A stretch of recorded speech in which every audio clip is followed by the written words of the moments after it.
ครับวันนี้เราจะมาศึกษาภาษาละนากันต่อนะครับด้วยการอ่านนะครับจากที่บนเขียนมาเมื่อ2468กับ100 ปีที่ผ่านมานะครับเห็นไหมในข้าวหงหินนะครับครับปกติแล้วอันข้าวหงหินนี่มันเป็นข้าวโบราณนะครับที่บนเล่าก่อนในวัดในวานะครับเพราะว่ากับมาน้อยเนี่ยพระเอกเนี่ยของเราเนี่ยเปิ้นถือว่าเป็นพระโพธิสัตว์มาเกิดแล้วก็เลยเอาไปเล่ากับไว้ตามวัดตามวานะเขียนเป็นอันลงในใบลานนะครับจนกว่าเมื่อ250 ปีที่แล้วนะครับเจ้าหลวงลำปางเปิ้นก็เอามาเป็นข้าวเจ้าบ้านนะครับเปิ้นก็เลยคัดลอกเอาจากอันใบลานนั้นมาลงป๊อปสาแล้วก็ไปมารุ่น250 ปีเนี่ยเริ่มมีป๊อปสามาแล้วนะครับเห็นไหมเริ่มมีกระดาษสามาแล้วเห็นไหมเปิ้นก็เลยเอามาแปลงป๊อปสาก็คือพญาโลมาวิสัยเนี่ยก็คัดลอกออกมานะครับมาลงป๊อปสาไหนมาด้วยอัน ไอ้ใบลานมันเป่าปวกกินพ่องอันอย่างพ่องวิทย์ขัดพ่องอันอย่างพ่องโอ้สปะสเปดมันเมินเนาะเป็น100 ปี200 ปีวะ ครับมันก็เลยขาดตอนไม่พ่องอันอย่างพ่องนะครับก็แม่อันเจ้าหลวงลำปางพวกก็ยังบ่พอใจเรื่องนะครับแม่พอดีนะครับพอดีอันนานพรหมมินทร์นะครับเพิ่นศิษย์จากวัดเขามินเชียงใหม่น่ะไปอยู่ลำปางนานพรหมมินทร์นี่เป็นอันคนลำปางนะครับแต่มาบวชอยู่ที่วัดอันสุขมินทร์ได้3 ภาษานะครับเห็นไหมเปิ้นก็ไปปิกไปลำปางก็ศิษย์เป็นนานพรหมมินทร์แล้วก็เห็นไหมก็เลย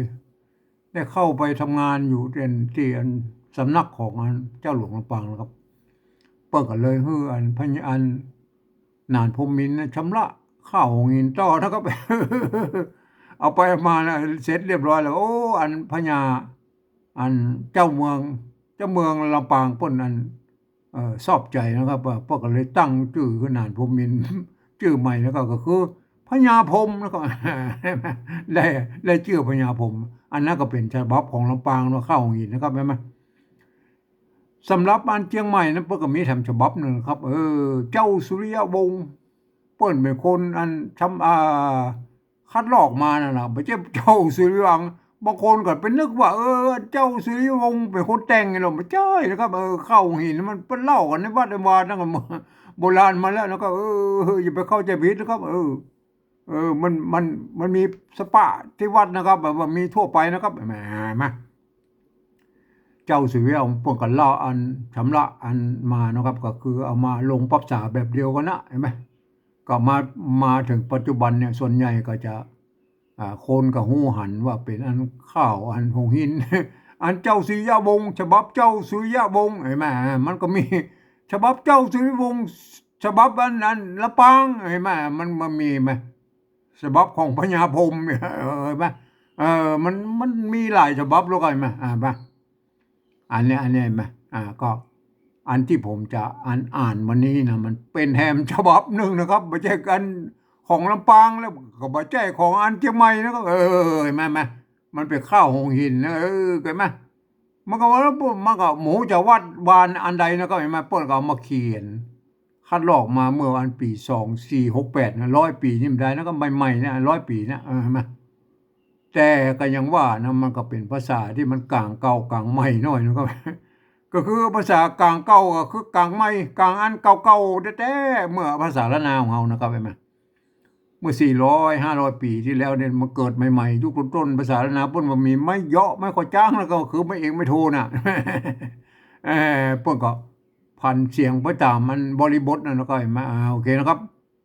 มันเริ่มมีไม่เหาะไม่ค่อยจ้างมาเมื่อประมาณ150 ปีถึง200 ปีนั่นนะครับเห็นไหมประมาณรุ่นนั้นสมัยประมาณร.6นะครับเห็นไหม ภาษาไทยเพิ่นเริ่มร.6นี่เพิ่นเริ่มมีไม่เอกไม่โทไม่ตรีไม่จัตวาแล้วก็เห็นไหมมาครบเครื่องแล้วก็เห็นไหมอันละนาของเฮาก็อันฝรั่งมังค่าเพิ่นก็มากาไม้ที่อันภาคเหนือของเฮาเนี่ยครับตั้งบริษัทบอร์เนียวนะครับบริษัทบอร์เนียวนี่มันเป็นบริษัทกาไม้นะครับโดยมิชชันนารีเพิ่นก็มาโดยนะก็เห็นไหม มีแผ่วเปิ้นสร้างโรงพยาบาลนะครับเห็นไหมโรงพยาบาลแมคคอมิกนะครับเห็นไหมที่เชียงใหม่เนี่ย เป็นโรงพยาบาลอ่าเป็นโรงพยาบาลของฝรั่งเปิ้นนะครับมาโรงพยาบาลแมคคอมิกโรงพยาบาลแมคเคนโรงพยาบาลขี้ตูดแล้วก็ เห็นไหมเห็นไหมเนี่ยเห็นไหมอันเนี้ยเปิ้นที่ฝรั่งมาเข้ามาแล้วก็เปิ้นก็ตั้งโฮมพิงนะ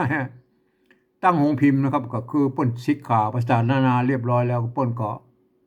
เอาไปแกะเอาไปแกะเป็นตัวหนังสืออันตัวพิมพ์นะครับแบบเห็นไหมเปิ้นแกะเป็นตัวพิมพ์เป็นเข้าโรงพิมพ์เรียบร้อยแล้วก็เปิ้นก็พิมพ์หนังสือเป็นเล่มนะครับ เห็นไหมไผได้อ่านก็โอเคนะครับเห็นไหมอันนั้นก็คือลักษณะ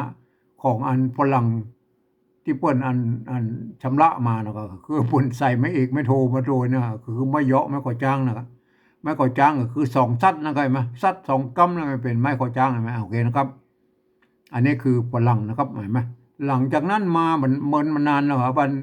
บริษัทบอร์เนลเพิ่นเลิกไปนะครับพวกก็ขายกิจการโรงพิมพ์เฮือนพวกเลี้ยงเมืองใจนะก็มาสืบต่อนะครับ40 50 ปี60 ปีบ่ว่าครับเห็นไหมก็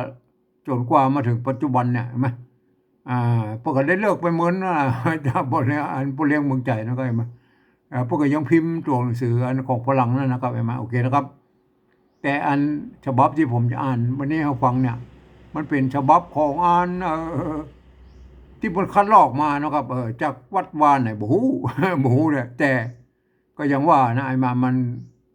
มาเป็นหนังสือที่มันอย่างที่ผมว่านะเฮาประกอยแล้วครับประกอยแล้วครับ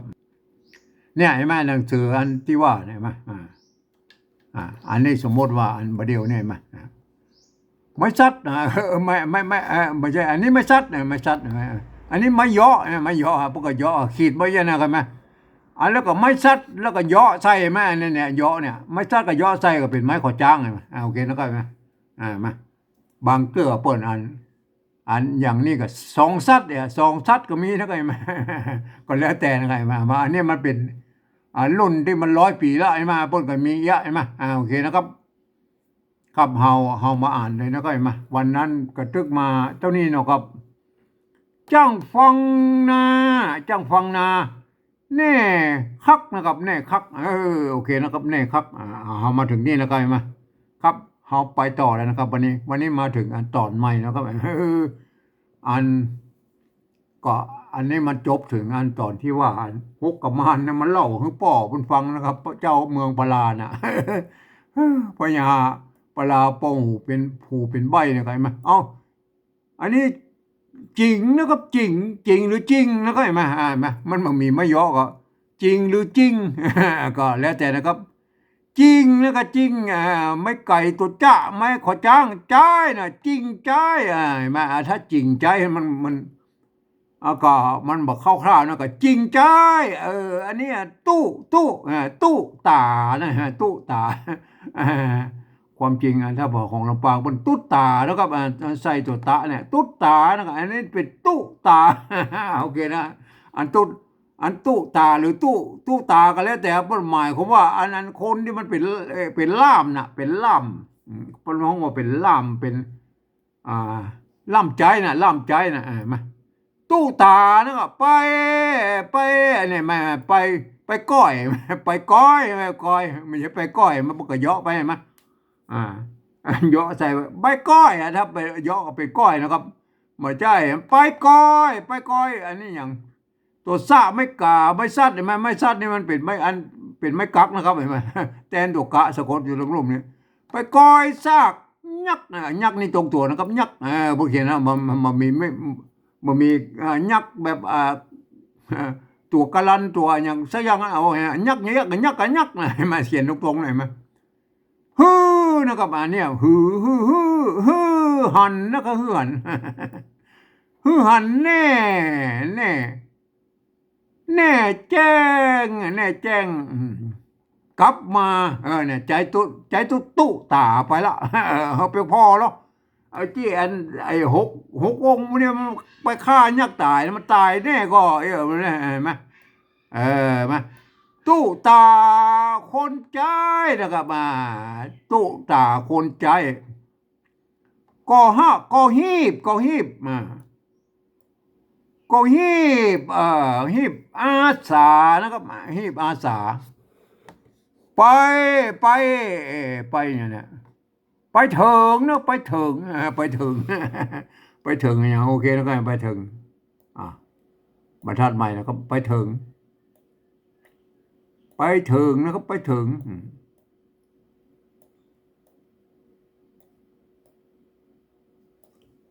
ไปถึง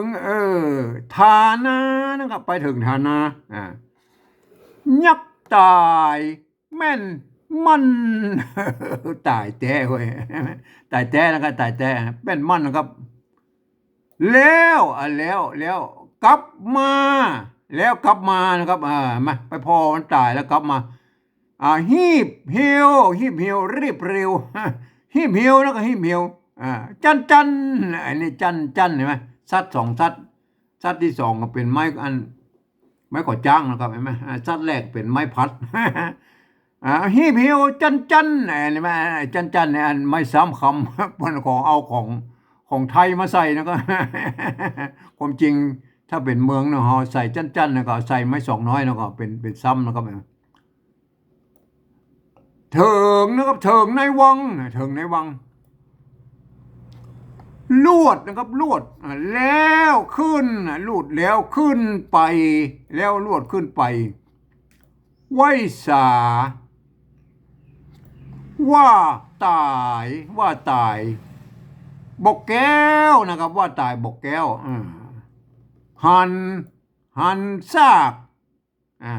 หันซากหันหอยหันรอยไหมหันหอยฟันหอยฟัน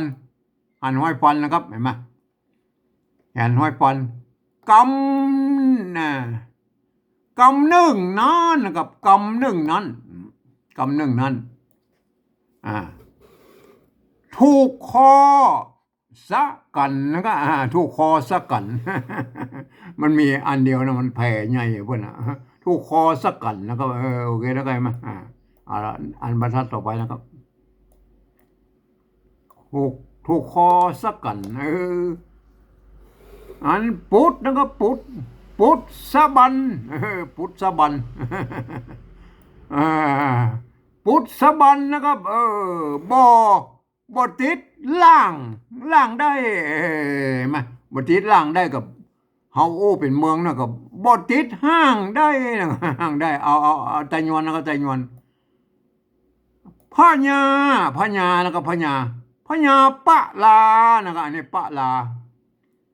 ากับปาลาอันเดียวกันนะพวกเขียนเป็นปะลาลวดลวดเลยลวดเลยอย่างเนี้ย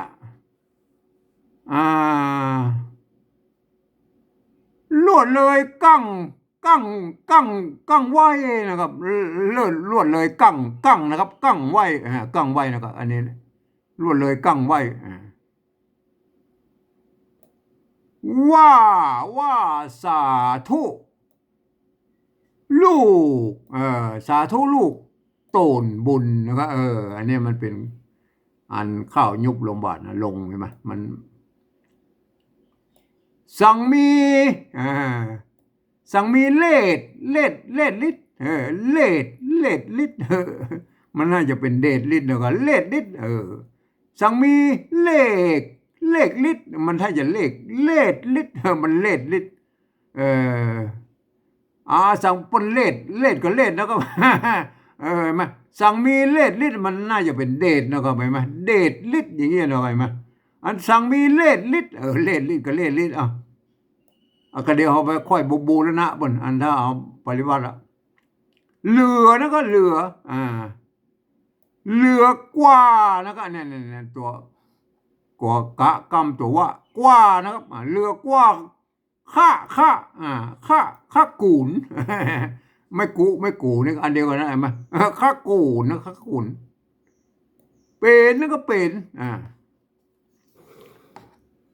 แต่บุญนะครับเป็นแต่บุญบ่นี่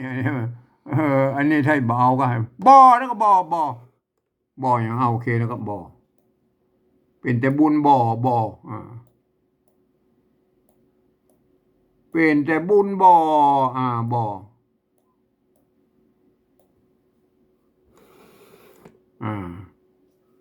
่ บทบ่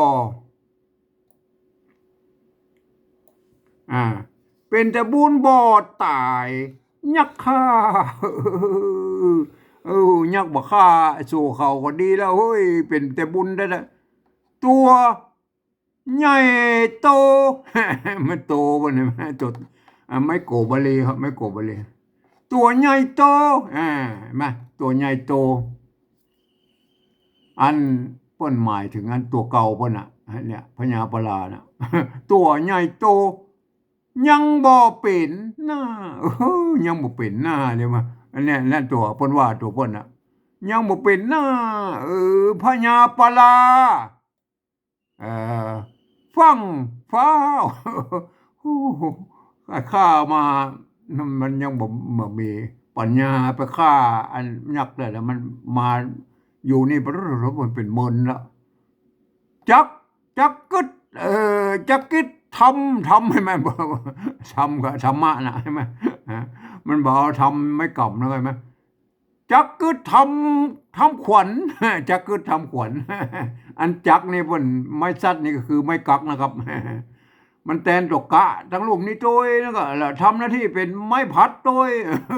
จักนะครับอันนี้เปิ้นเขียนแบบนี้มันเขียนมาตั้งแต่โบราณแล้วนะครับเห็นไหมเก้าเงาบ่ก็เขียนเรียกจักนะครับจักกึดทำขวัญนะจักกึดทำขวัญโอรสลูกโอรสลูกเต้านะครับเต้าลูกเต้าสมโพธิสมโพธิตั้งลาจาโอเคนะครับฮือเป็นอันใหญ่ยศนะฮือเป็นใหญ่ยศให้เป็นใหญ่ยศเหลือยศเรืออย่างเรือหรือเหลือหมอนะเดี๋ยวไปอ่านปกติแล้วเดี๋ยวเขาก็ว่ากันเอาเรือหรือเหลือแล้วมันจะเข้ากันใหญ่ยศเรือนะก็เรือเรืองเรือมันบ่เรือเรืองนะก็เรือเรืองไงมั้ยเรือนะมันกินเมื่อกี้มันเรือมันบ่มีไม่เยาะนะครับถ้ามีไม่เยาะก็เป็นเรือนะก็เรื่องลัทธาเห็นมั้ยอันเอาละลอลิงความจริงมันต้องละลอเรือนะครับเป็นอันนี้มันเป็นบาลีแล้วก็เห็นมั้ยอันตัวละทะซ้อนตัวละทะใช่ไหมนะทางละทะนะก็ใช่ไหมเรื่องละถานะครับจักภาพจะดาจักภาพจะดาอันพิเศษพิเศษอันเนี้ยปุ่นตกนี่ก็ไว้เนี่ยพิเศษองค์นะก็องค์พิเศษองค์เจ้านะก็องค์เจ้าปุ่นตกไปเราขีดไว้เนี่ยเหมือนกันฮือเป็นกระทรวงนะครับกระทรวงกระทรวงก็อันถ้าเป็นไทยก็กระทรวงนะครับฮือเป็นกระทรวงฮือเป็นกระทรวงใช่ไหมกระทรวงตำแหน่งนะตำแหน่งเบื้องเงาตำแหน่งเบื้องเงาตามสมควรดีนะก็อันแก่นกัดมันน่าจะเป็นแก่นกัดนะแก่นกัดอันต้องเอาตกกะเขียนนะครับพอเอาตกกะเขียนก็เป็นแก่นกัดแล้วก็แก่นกัดก็แก่นกัดเอาละอันนี้อย่างจริงสั่งมันสั่งสั่งนะครับสั่งมันเขียนเป็นสั่งหรือสั่งใช่ไหมจริงสั่งเสนาเอามันได้เรื่องนะครับจริงสั่งเสนาแล้วก็ฮือเร็วเนี่ยเร็วแห้งเร็วแห้งแรงมันเร็วเร่งฮัดนะแรงฮัดนะฮือเฮวนะก็เอาเป็นเมืองนะครับฮือเฮวแห้งฮัดแล้วก็เอาแห้งฮัดมาเป็นแรงลัดอะไรไหมฮือเร็วแรงลัด แร่งรัดนะครับเฮ่งฮัดมันถ้าจะเอาเฮ่งฮัดหรือแร่งรัดก็สุดแล้วแต่ละเฮ่งฮัดนะครับฮือจัดนะครับฮือจัดโอเคไปบรรทัดใหม่นะครับฮือจัดนะครับฮือจัดนะครับฮือจัด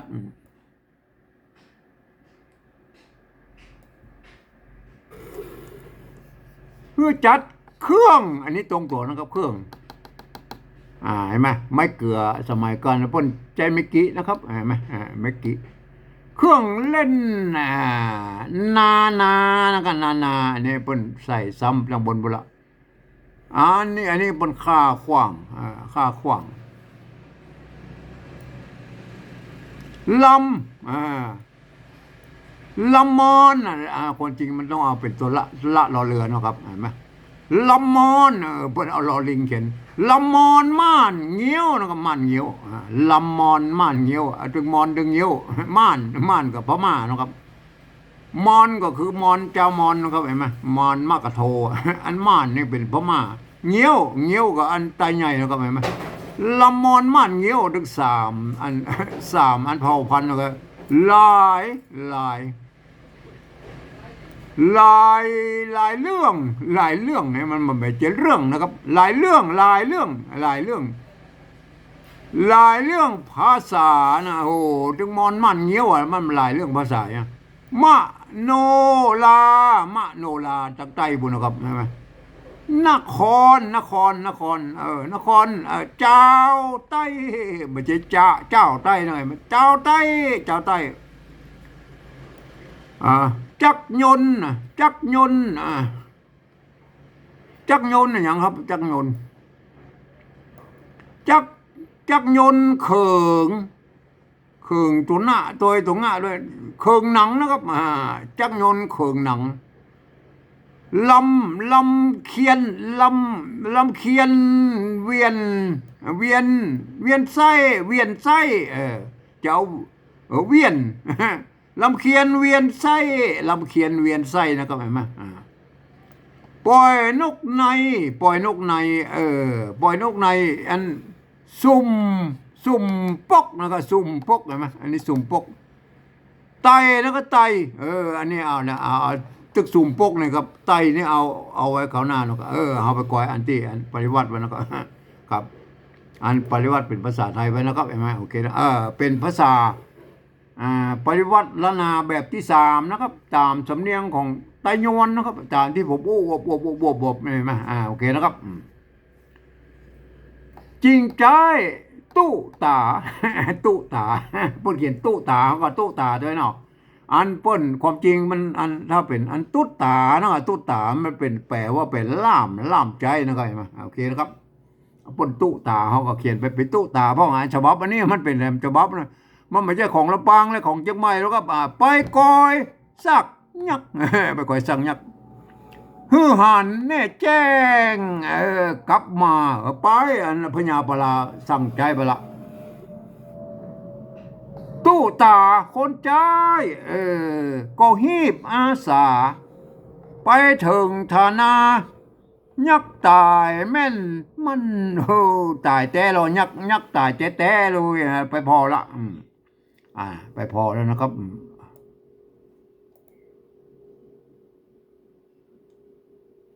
แล้วกลับมานะครับฮีบเฮวจันถึงในวัง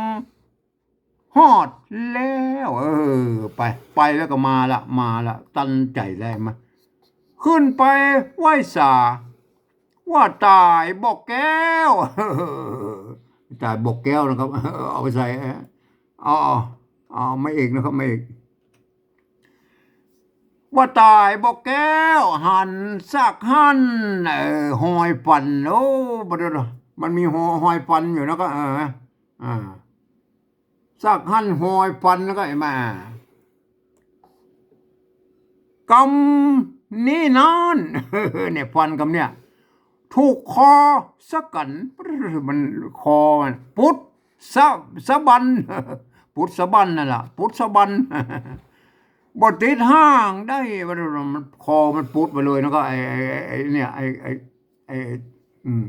ฟันไอ้เนี่ยแผลเนี่ย พญาปลาลวดเลยลวดเลยกั้งนะครับกั้งโทษดีนะมันโกงมันเดี๋ยวเปลี่ยนนะเปลี่ยนนะ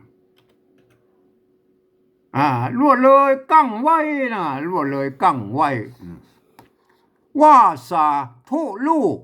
ตนบุญเนี่ยมันเป็นอันยุบลมบาทนะครับยุบลมบาทนะครับโอเคนะครับสั่งมีเลด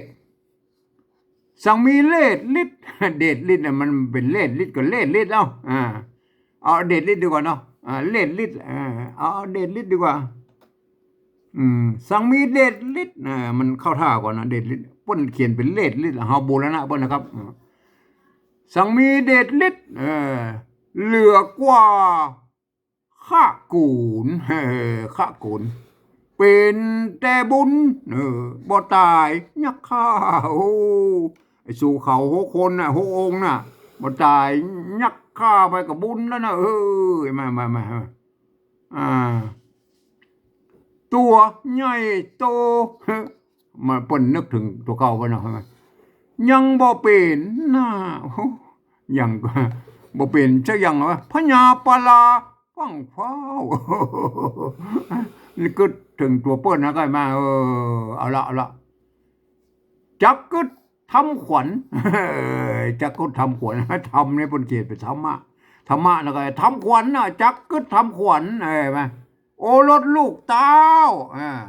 สมโพธิตั้งเนี่ยมันเป็นอันถ้าอย่างนี้มันตั้งนะครับตั้งเอาใส่จุดไว้นะมันเป็นเสียงโทพิเศษโทเมืองนะครับสมโพธิตั้งราชาอันนี้เป็นสำเนียงของไตของไตยวนนะครับมาเสียงโทพิเศษเนี่ยมามันเสียงโทพิเศษนะครับเป็นใหญ่ยศ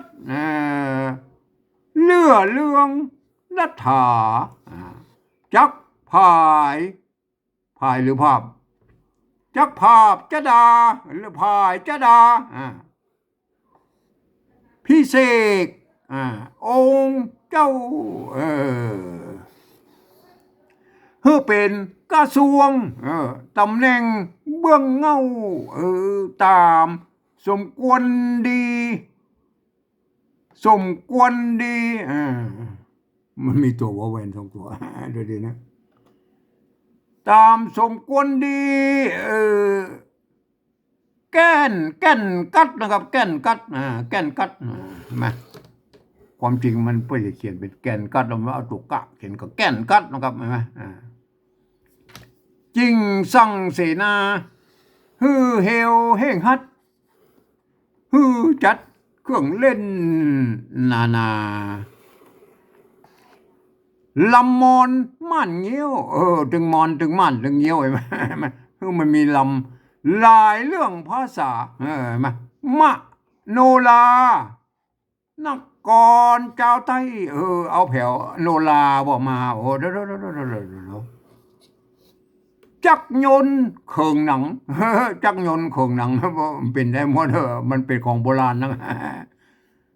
ลำเคียนเวียนไส้มันบ่เวียนนะครับเวียนไส้เวียนไส้ปนเวียนกับเวียนลำเคียนเวียนไส้